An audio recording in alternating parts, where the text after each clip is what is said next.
दोस्तों, राजनीति में जब युवा लोग कुछ बेहतर काम करते हैं, वो लोग जिन पर जनता ने भरोसा जताया, उनको मजबूती दी, ताकत दी, जब वो लोग कुछ बेहतर काम करते हैं तो लोगों को लगता है कि उनका चयन, उनका फैसला गलत नहीं था।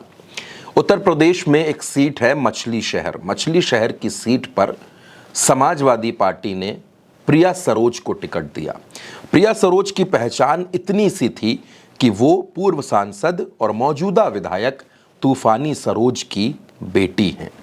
प्रिया सरोज सुप्रीम कोर्ट में वकालत भी करती हैं और लोकसभा चुनाव में जब बड़े बड़े दिग्गजों को किनारे करके अखिलेश यादव ने प्रिया सरोज को टिकट दिया तो इस बात पर खूब सवाल उठे कि अखिलेश यादव ने एक बच्ची को टिकट दे दिया। प्रिया सरोज की उम्र उस वक्त महज 26 साल की थी। आज प्रिया सरोज मछली शहर की सांसद हैं। वो चुनाव जीती, सांसद बनी। बड़े बड़े धुरंधरों के समीकरण और बड़े बड़े जो राजनीति के छत्रप थे पूरे पूर्वांचल में, मछली शहर में, जौनपुर में, उन सब को प्रिया सरोज ने एक झटके में किनारे कर दिया।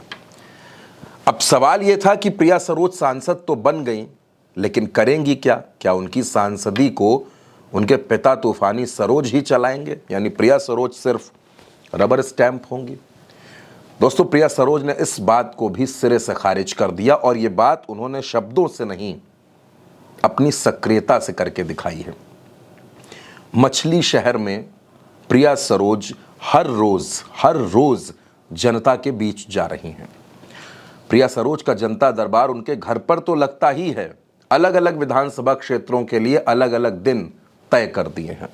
प्रिया सरोज सड़क से निकलती हैं, रास्ते में अगर सड़क टूटी मिल जाए तो प्रिया सरोज का काफिला वहीं रुक जाता है और उसके बाद पहले अधिकारियों से बात होती है, फिर प्रिया सरोज आगे बढ़ती हैं। अब दोस्तों, ये बात तो मछली शहर की हो गई, लेकिन प्रिया सरोज की सक्रियता अचानक से पूर्वांचल में बढ़ने लगी है। पूर्वांचल में, चंदौली में, भदोही में, जौनपुर में, आजमगढ़ में और वाराणसी में। वाराणसी प्रधानमंत्री नरेंद्र मोदी का संसदीय क्षेत्र है। अब दोस्तों, हुआ ये कि वाराणसी में इंडिगो के कुछ अधिकारी पहुंचे थे एयरपोर्ट में एक मीटिंग करने के लिए। कुछ तकनीकी परेशानियां थी, कुछ और दिक्कतें थी। ठंड का मौसम आने वाला है तो फ्लाइट्स डिले होती हैं, कई बार तकनीकी खामियां होती हैं, कई बार एयरपोर्ट से लेकर वहाँ की कुछ दिक्कतें होती हैं। इन तमाम दिक्कतों पर बातचीत के लिए ये लोग पहुँचे थे, तो इन्होंने कुछ जनप्रतिनिधियों से बात करने की कोशिश की। अब प्रिया सरोज पढ़ी लिखी हैं, समझदार हैं, चीज़ों को समझती हैं, तो जो इंडिगो के तमाम अधिकारी थे उन्होंने प्रिया सरोज से मिलने का वक्त मांगा और ये कहा कि आप वाराणसी आएँ और यहीं पर हम बैठकर तमाम मुद्दों पर बातचीत करेंगे, हल निकालने की कोशिश करेंगे।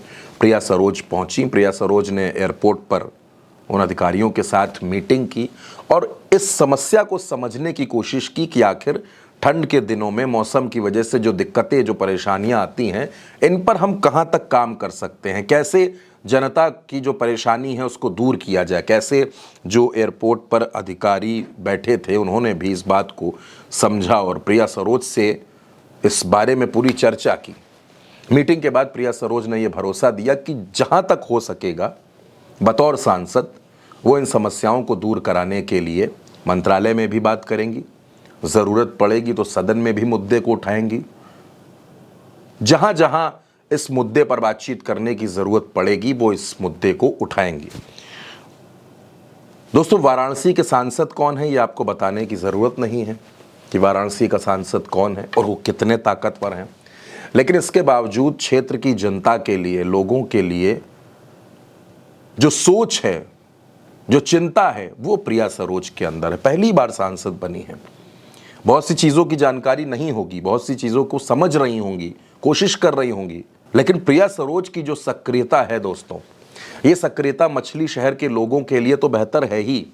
पूर्वांचल के बारे में प्रिया सरोज बहुत संजीदा हैं, बहुत सोचती हैं, लोगों के बीच में ही रहती हैं, लोगों की समस्याओं को अपनी समस्या मानती हैं और उसे हल कराने के लिए आखिरी दम तक लड़ाई लड़ती हैं। दोस्तों, आप ये कह सकते हैं कि अखिलेश यादव को पूर्वांचल में एक ऐसी नेता मिल गई है, खास तौर पर दलित समाज की एक ऐसी नेता मिली है जो अखिलेश यादव को आने वाले वक्त में बहुत ताकत दे सकती हैं, बहुत मजबूत कर सकती है। प्रिया सरोज युवाओं के बीच में, महिलाओं के बीच में, दलित समाज के बीच में तेजी से लोकप्रिय हो रही हैं। उनकी लोकप्रियता लगातार बढ़ रही है। जैसे जैसे प्रिया सरोज की सक्रियता बढ़ेगी, वैसे वैसे प्रिया सरोज की लोकप्रियता भी आगे बढ़ती जाएगी। दोस्तों, इस खबर पर, इस वीडियो पर आपकी जो भी राय हो, हमें अपनी राय जरूर बताइएगा और उल्टा चश्मा यूसी को सब्सक्राइब जरूर करिएगा।